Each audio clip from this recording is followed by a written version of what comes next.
Basically, this year was, you know, it was a year of like planting seeds and just, you know, working my butt off to show people that I am not what I had been misconstrued as being. And, you know, it's just basically just, you know, re-entering society in as positive as ways as possible.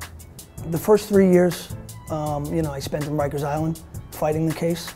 Eventually, when I was convicted of the attempted burglary in the first degree, and I went upstate, I was sentenced to 10 years. Then I had a remaining 5.5 to serve upstate in prison. At that point in time, I hadn't had my GED, so I thought that was something that, you know, would make sense to do while I was there. And decided after I did get the GED to take my education further and enrolled in a mail correspondence accredited school out of my own pocket in Norcross, Georgia, a school called Ashworth College, and I was able to earn an associate's degree in business management. And as a result of that degree, I was given a 6-month time cut. So instead of serving 8.5, I served 8.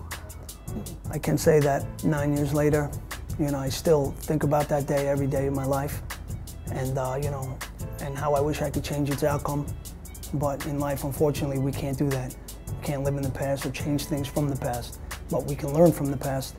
I take full responsibility, you know, for my actions, my drug addiction, and how that contributed to the death of that heroic police officer. And I just want to say, you know, I'm sorry to his family and his loved ones.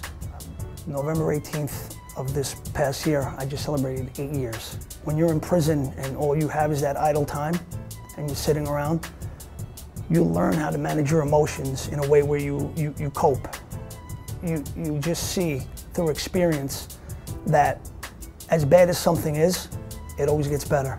Either your ability to deal with it gets better or the situation itself gets better. And then I came to a realization and I said, wow, maybe, you know what, I don't need drugs. Maybe God gave me and equipped me, you know, what's necessary to get over these tough times. And, you know, that helps me, you know, today.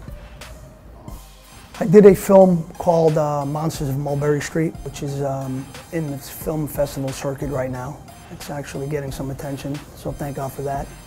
And in that, I played the role of a priest. And also, I have a project that we're, you know, trying to get from the ground up. A friend of mine, Don Capria, Ray Vanacore.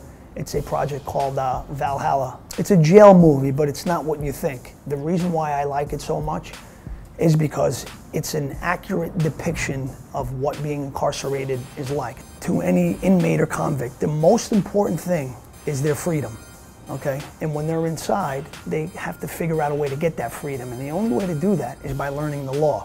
More than 50% of this film takes place in the law library and learning the law.